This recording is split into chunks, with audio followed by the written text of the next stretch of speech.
the only one who's faithful every day. In the darkest night, you are by my side. I'm never alone because I know I can always trust you. I can always trust you. Every day and every moment, my future, yeah, you hold it. I know it.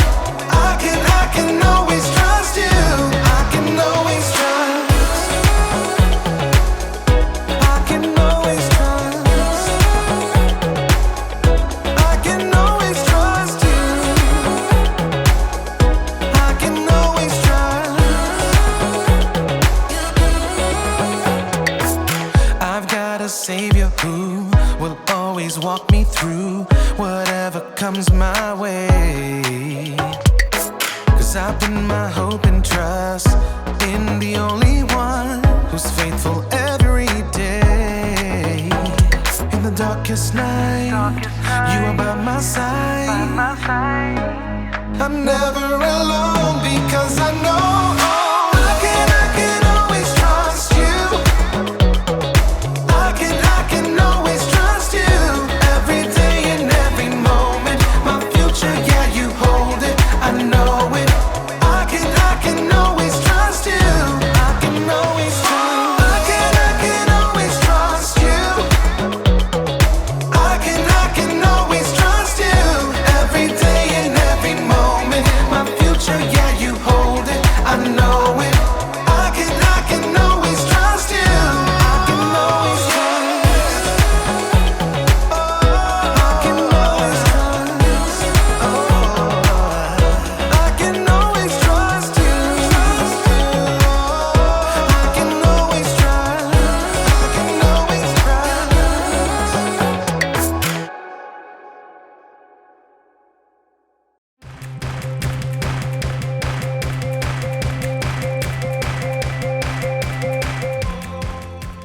Hey everybody!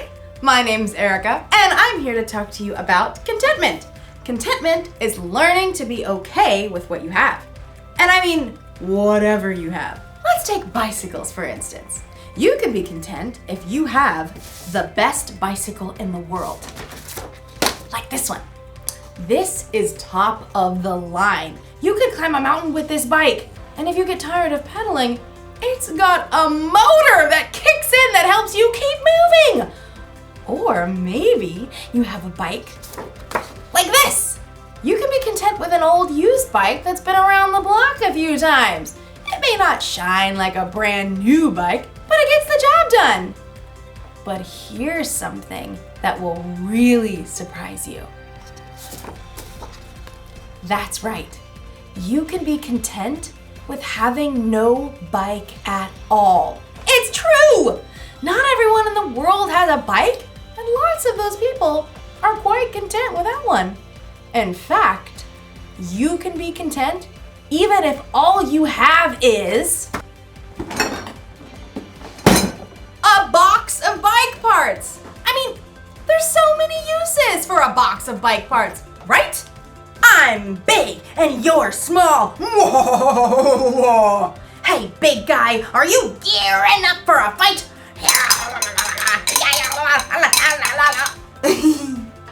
In today's story, we'll hear about the next step after contentment. I think you'll get a real kick out of this story. This is a kickstand. So many uses. Man, all right, I'll see you next time. The Bible. It's 66 books of history, stories, letters, and poetry that fit together to form God's one big story.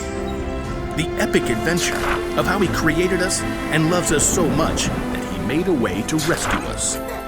As we travel through the Bible, from Genesis to Revelation, we discover people who met God and found their lives changed forever. Now, for an amazing story, inspired by the book of 2 Corinthians, chapter 8, verses 1 through 5. As Sarah entered the cafeteria, bagged lunch in hand, Grace waved her over. Hey, Sarah, we figured out the service project thing.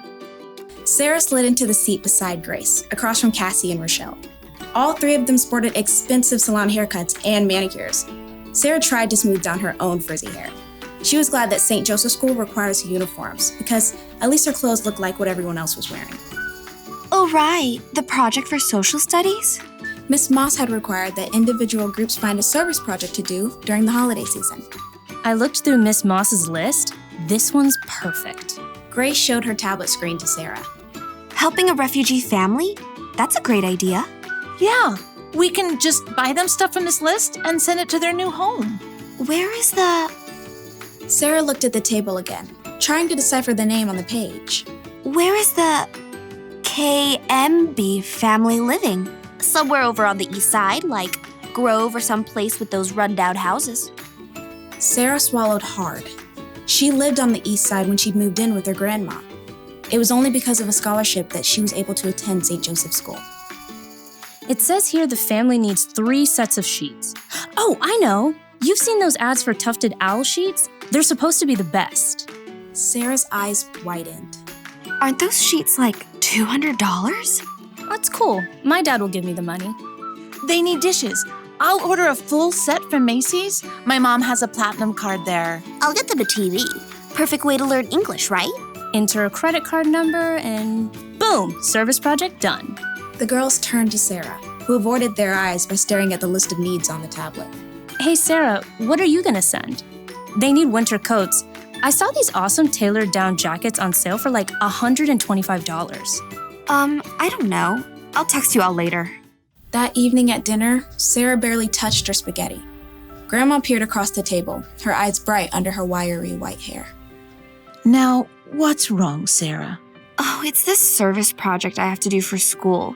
We're supposed to help this refugee family that's moving into a house over on the Grove. The Kayembes. That sounds like a lovely idea. Yeah, but everyone else is ordering stuff for them. Expensive sheets and TVs and things. The only money I have right now is for bus fare. What am I gonna give? You don't have to have a lot to give a lot. You didn't answer my question. Grandma smiled and reached for the worn Bible that always sat on the kitchen table. No, but St. Paul will. Sarah knew that once Grandma got a scripture passage stuck in her mind, there was no stopping her from reading it. Okay, fine. I'm listening. Let's see. It's right here in 2 Corinthians. Paul was writing to a group of churches.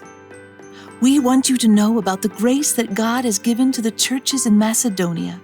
They have suffered a great deal, but in their suffering, their joy was more than full. Even though they were very poor, they gave very freely. In fact, they gave even more than they could. Completely on their own, they begged us for the chance to share in serving the Lord's people in that way. But that's still talking about money. The churches gave money. Listen with your heart.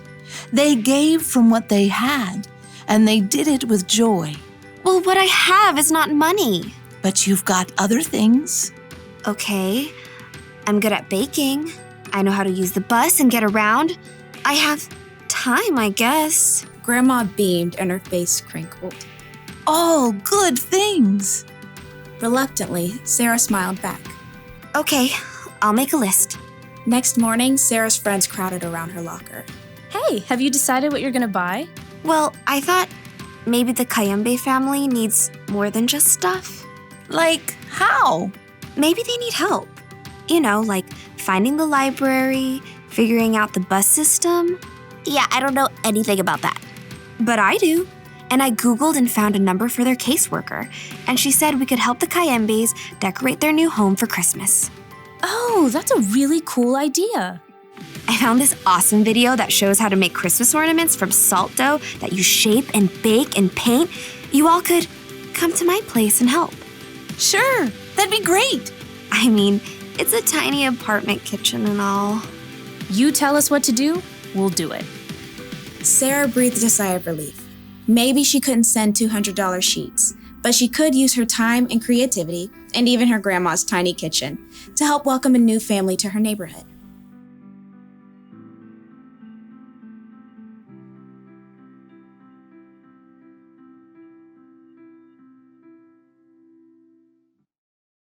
The people in the Macedonian churches didn't have a lot. And yet somehow they were okay with that. They were content. And it was that contentment that made them want to share their time, talents, and resources with others. You see, when you learn how to be content, it makes you really see all the good things you have. You learn to be thankful for what you've been given, and the more thankful you are, the more likely you'll want to share what you have with someone else. Like, maybe I could share these bicycle parts. You know, I'll bet there's a bike somewhere that's falling over somewhere because they need a kickstand. I could give this to that bike. Or someone might need, to replace their chain because theirs is old and rusted or broken. Let's see. These might even help someone hold onto their handlebars a little bit tighter.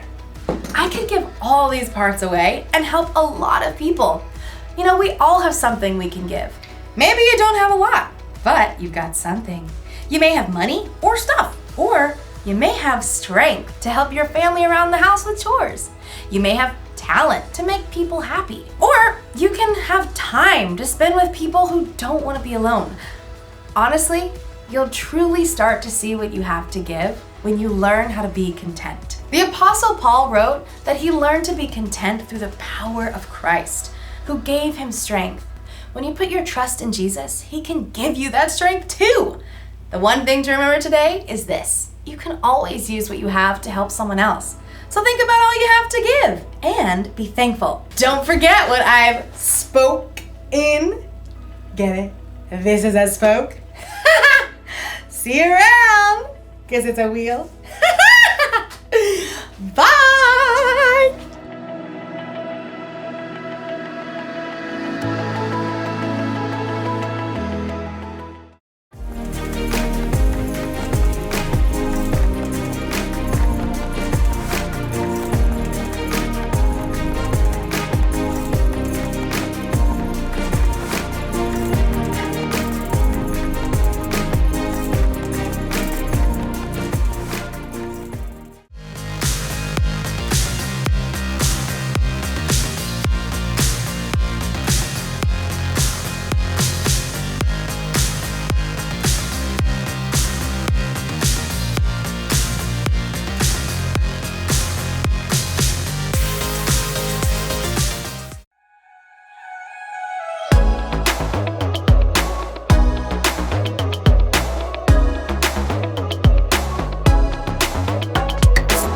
I've got a reason to keep believing true, whatever comes my way.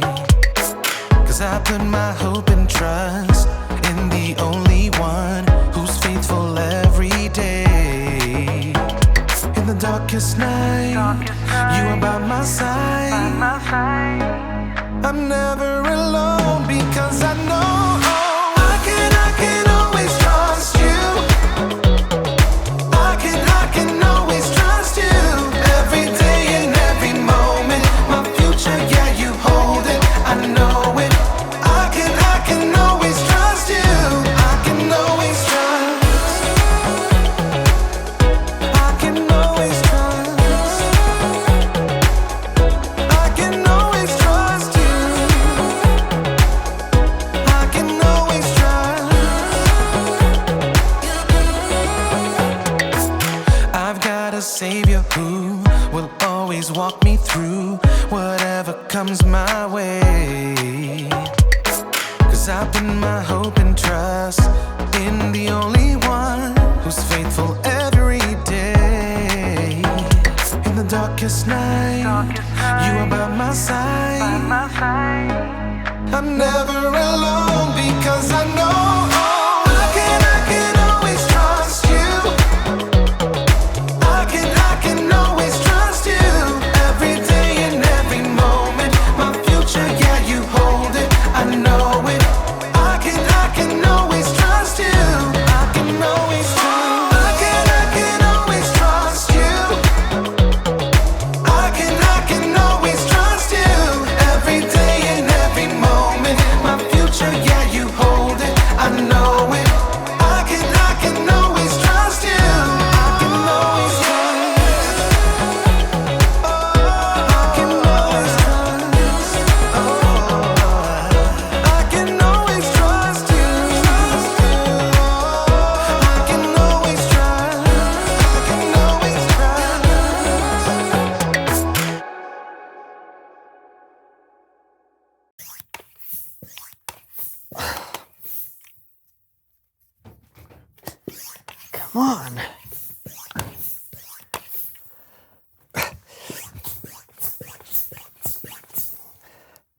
Why is this not working? What's not working?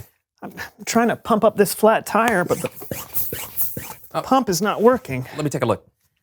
Okay. All right. Yeah. Go ahead, try it. Pump it a bit. Okay. Yeah, it's not working. Oh, you know what? Maybe you'd have to flip down this little doohickey right here. Oh. Yeah. Try it now. Okay. A little faster. Is it working? Keep going. Now? Yeah. I think it's working! Ah!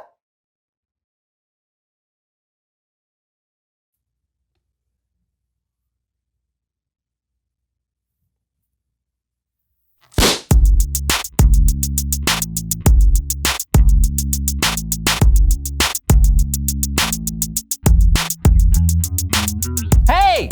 Hello to each and everyone from far and wide. From high and low. I'm Brandon. I'm John, and this is the So&So Show. That rhymes. Yeah, we are so happy to welcome you into John's basement studio. Yes, come see my basement where I fold my laundry. Ah, it's folded. Find popcorn in the oddest places. Chewy. Find a place to cry alone after watching a sad movie. Why? Why'd you have to let the sadness overtake you, Artex? Why? Or sometimes, cry with your friends. Why didn't you fight it, Artex? The story is never ending. Why won't the story end?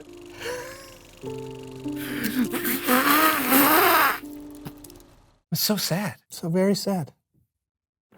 We've got a great show today. John, I Yes? must ask, what does the word upcycle mean to you? I'm not sure. Oh, a unicycle has one wheel, a bicycle has two wheels, a tricycle has three wheels. An icicle has no wheels. Oh, true! But an upcycle, is it a bicycle you ride up? Nope. Hey, you know what recycling is, right? Reduce, reuse, recycle. Yes, but instead of recycling or throwing something away, upcycling means you can make something into something new or better. Okay, upcycle. Okay, that makes a lot more sense. Okay, where do you keep your recycling? Right here. Oh, good. Well, let's dump it out. Awesome. Okay. Oh, good. Perfect. All right. It's in here somewhere. Yeah, it's great. Now Yeah. let's upcycle this stuff. Let's make something better. Do you have what do you want to? Self-propelled cars! Okay. We'll make self-propelled cars and then we'll race them. Oh, it sounds fun. Let's montage. Woo! Oh!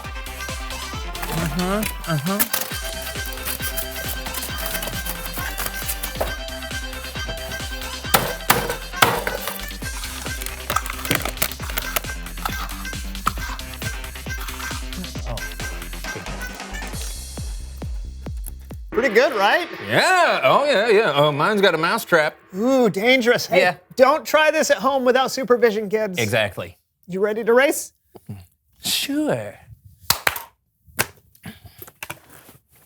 See you on the track. What? Oh! Gentlemen, start your engines. I am so confused. On your mark. Get set. Go!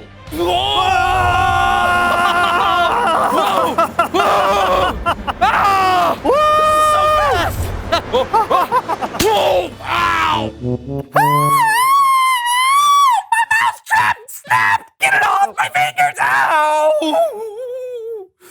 Ow! Looks like I won. Upcycling is fun. Yeah, fun. It's Bible story time with Kellen.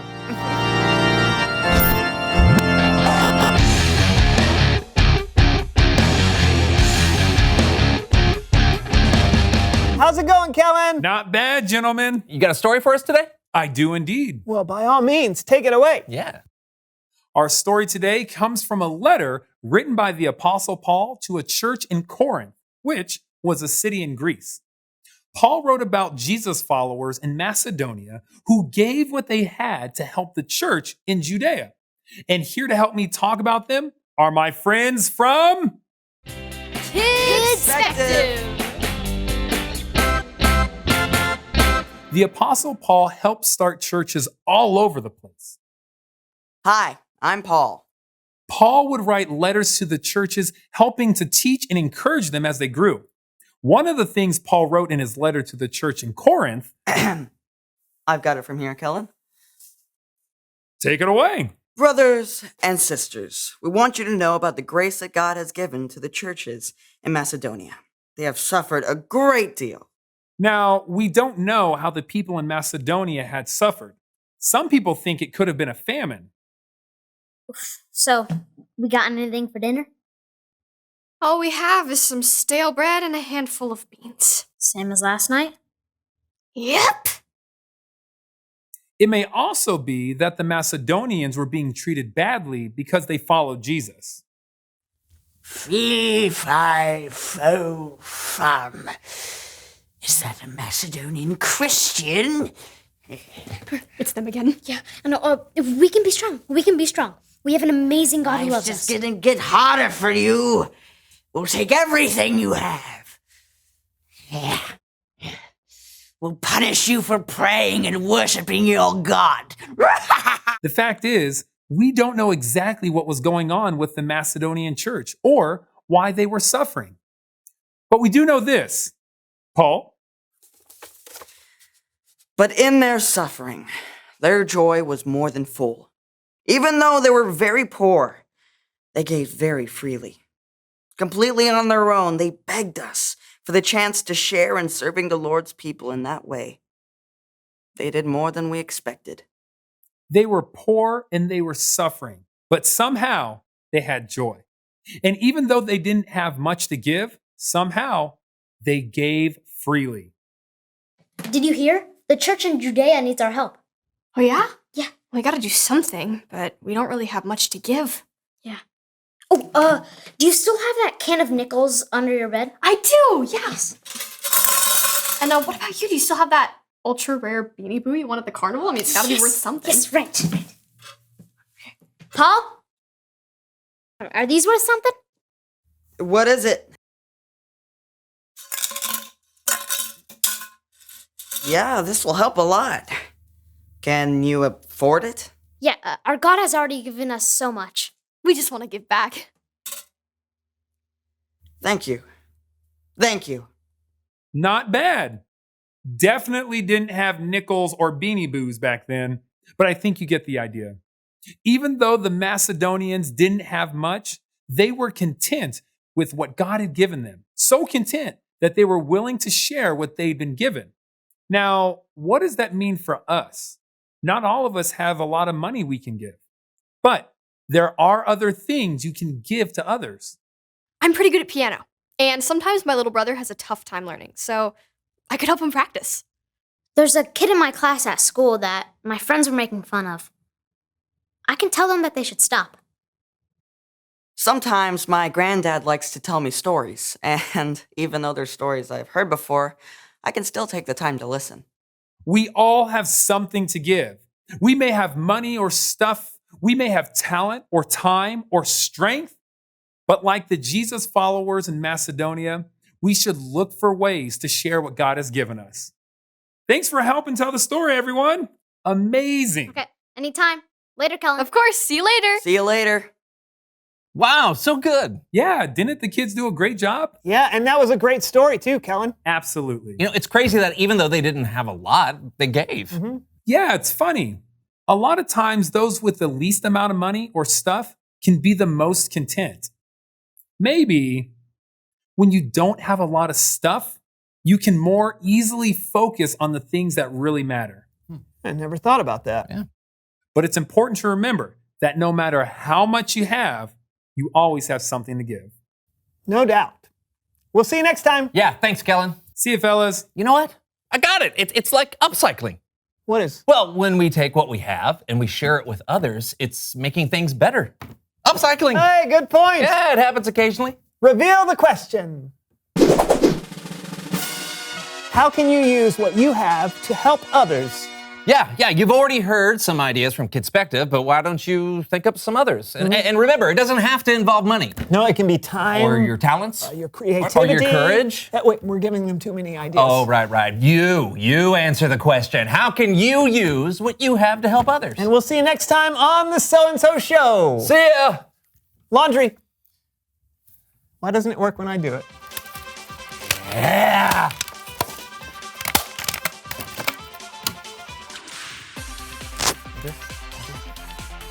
It's not on. It's not even plugged in. Oh, that's why it wasn't working.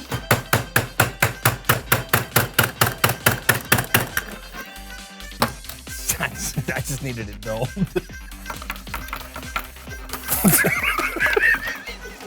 They're doing Charlie Chaplin over there.